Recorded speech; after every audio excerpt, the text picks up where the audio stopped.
ನಮಸ್ಕಾರ. ಭಾರತ ಕಂಡ ಪ್ರಸಿದ್ಧ ದೊರೆಗಳಲ್ಲಿ ದಿವೋದಾಸ ಮಹತ್ವದವ. ಈತನ ಮಗನೇ ವೈಜವನ ಅಥವಾ ಸುದಾಸ ಎನ್ನುವ. ಈ ಸುದಾಸ ಸಹ ಬಹಳ ಪ್ರಸಿದ್ಧನಾಗಿದ್ದ. ಈತ ಋಗ್ವೇದದಲ್ಲಿ ಕಾಣಿಸಿರುವಂತಹ ಸೂರ್ಯವಂಶಸ್ಥ ಶ್ರೇಷ್ಠ ದೊರೆ ಎನಿಸಿಕೊಂಡಿದ್ದಾನೆ. ಪುರಾಣಗಳಲ್ಲಿಯೂ ಸಹ ಅಷ್ಟೇ ಮಹತ್ವವನ್ನು ಪಡೆದವ ಇವ. ತನ್ನ ಪ್ರತಿಯೊಂದು ಕಾರ್ಯಕ್ಕೂ ವಿಶ್ವಾಮಿತ್ರರ ಮಾರ್ಗದರ್ಶನವನ್ನು ಪಡೆದುಕೊಳ್ತಾ ಇದ್ದ ಅಂತ ತಿಳಿದು ಬರುತ್ತೆ. ಈತನ ಕುರಿತಾಗಿ ಋಗ್ವೇದದ 7ನೇ ಮಂಡಲದ 2ನೇ ಸೂಕ್ತದಲ್ಲಿ ವಿಶೇಷವಾದ ವಿಷಯಗಳು ಸಿಗುತ್ತವೆ. ಈತ ಯಾವುದೇ ಕಾರ್ಯ ಮಾಡಿದ್ರೂ ಈತನಿಗೆ 10 ಜನ ರಾಜರು ಆಗಾಗ ತೊಂದರೆ ಕೊಡ್ತಾ ಇದ್ರು. ಶಿಮ್ಯು, ತುರ್ವಶ, ದೃಶ್ಯು, ಕವಶ, ಪೂರು, ಅನು, ಭೇದ, ಶಂಬರ, ವೈಕರ್ಣ ಅನ್ನುವಂಥ 10 ಜನ ಆಗಾಗ ತೊಂದರೆ ಕೊಡ್ತಾರೆ. ಈ 10 ಜನರು ಒಮ್ಮೆ ಈ ಸುದಾಸ ಒಂದು ಯಾಗವನ್ನು ಮಾಡಲಿಕ್ಕೆ ಆರಂಭ ಮಾಡ್ತಾನೆ. ಇವನ ಗೋವುಗಳನ್ನು ಅಪಹರಿಸ್ತಾರೆ. ಆಗ ವಿಶ್ವಾಮಿತ್ರರ ಸಲಹೆಯಂತೆ ಮಾರ್ಗದರ್ಶನದಂತೆ ಈತ ತೃತ್ಸು ಅನ್ನುವಂತಹ ಜನಾಂಗದ ಜನರನ್ನ ಕೂಡಿಕೊಂಡು ಯುದ್ಧವನ್ನು ಆರಂಭಿಸ್ತಾನೆ. 10 ಜನ ರಾಜರ ಜೊತೆ ಈ ಒಬ್ಬ ರಾಜ ಯುದ್ಧವನ್ನು ಮಾಡ್ತಾನೆ. ಈ ಯುದ್ಧ ಬಹಳ ಭೀಕರವಾಗಿ ನಡೆಯುತ್ತೆ. ಸುಮಾರು 66,660 ಜನ ಸೈನಿಕರ ಜೊತೆ 10 ಜನ ರಾಜರು ಯುದ್ಧಕ್ಕೆ ಬಂದದ್ದು. ಒಬ್ಬನೇ ರಾಜ ಇವರನ್ನ ಎದುರಿಸ್ತಾನೆ. ಎದುರಿಸಿ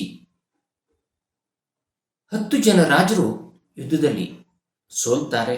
ಸೋತದ್ದಲ್ಲದೆ ಈ ದೇಶದಿಂದಲೇ ಓಡಿ ಹೋಗ್ತಾರೆ. ಓಡಿ ಹೋದಂತಹ ಇಂಥ ರಾಜರು ಮತ್ತೆ ವಾಪಸ್ ಬರ್ತಾರೆ. ಅದು ಸಾಮಾನ್ಯವಾಗಿ 1500 ವರ್ಷಗಳ ಹಿಂದೆ ಅಂತ ಹೇಳಲಾಗುತ್ತೆ.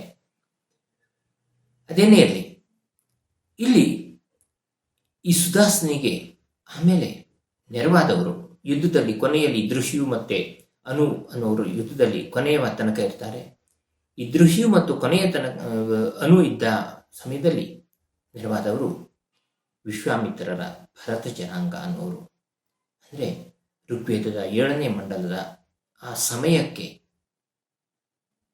ಭಾರತ ಅನ್ನುವಂತಹ ಒಂದು ಪದ ಕಾಣಸಿಗುತ್ತೆ. ಭಾರತ ಅನ್ನುವ ಜನಾಂಗ ಆ ಸಮಯಕ್ಕೆ ಈ ನೆಲದಲ್ಲಿ, ಈ ನಾಡಿನಲ್ಲಿ ಇತ್ತು ಅನ್ನೋದು ಸ್ಪಷ್ಟವಾಗುತ್ತೆ. ಹೀಗೆ ಭಾರತಕ್ಕೆ ಭಾರತ ಅನ್ನುವಂತಹ ಹೆಸರು ಅತ್ಯಂತ ಪ್ರಾಚೀನವಾಗಿ ಭಾರತ ಅನ್ನುವಂತಹ ನದಿ ಸಹ ಇತ್ತು. ಹೀಗೆ ಭಾರತ ಅನ್ನುವಂತಹ ಹೆಸರು ವೇದಗಳ ಉಲ್ಲೇಖಗಳೊಂದಿಗೆ ನಮಗೆ ಸಿಗುತ್ತೆ ಅನ್ನೋಲ್ಲಿ ಭಾರತ ಅತ್ಯಂತ ಪ್ರಾಚೀನವಾದಂತಹ ಹೆಸರು. ಇನ್ನು ಮತ್ತೊಂದು ದೃಷ್ಟಿಯಲ್ಲಿ ನೋಡುವುದಾದರೆ ಈ ದೃಶ್ಯು, ತುರ್ವಶು, ಪುರು ಇವರೆಲ್ಲ ವಿದೇಶಕ್ಕೆ ಅಂದರೆ ಮಧ್ಯಪ್ರಾಚ್ಯದ ಕಡೆಗೆ ಹೋಗ್ತಾರೆ. ಮಧ್ಯಪ್ರಾಚ್ಯದಿಂದ ವಾಪಸ್ ಬರ್ತಾರೆ ಅಂತ ಹೇಳುತ್ತೆ. ಅದೇ 3500 ವರ್ಷಗಳ ಕ್ರಿಸ್ತಪೂರ್ವ 3500 ಸಮಯದಲ್ಲಿ ಬಂದಿದ್ರು ಅಂತ ಒಂದು ದಾಖಲೆ ಸಿಗುತ್ತೆ. ಈ ದೃಶ್ಯು, ಅನು ಇವರೆಲ್ಲ ಭಾರತದಿಂದ ಅಲ್ಲಿಗೆ ಹೋದವರು, ಈ ನಾಡಿನಿಂದ ಅಲ್ಲಿಗೆ ಹೋದವರು ಅಲ್ಲಿನ ಸಂಸ್ಕಾರವನ್ನು ಪಡೆದೆ ಭಾರತೀಯ ಸಂಸ್ಕಾರವನ್ನೇ ಅಲ್ಲಿ ಉಪಯೋಗಿಸಿಕೊಂಡು ಅಗ್ನಿಯ ಆರಾಧನೆ, ಸೂರ್ಯನ ಆರಾಧನೆಯನ್ನು ಮಾಡ್ತಾ ಬಂದರು. ಇವರನ್ನ ಡ್ರೂಯಿಡ್ಸ್ ಅಂತ ಕರೆದ್ರು. ಅಲ್ಲಿ ಡ್ರೂಯಿಡ್ಸ್ ಅಂದರೆ ಪ್ರಾಚೀನ ಪುರೋಹಿತ ವರ್ಗ ಅಂತ ಅರ್ಥ.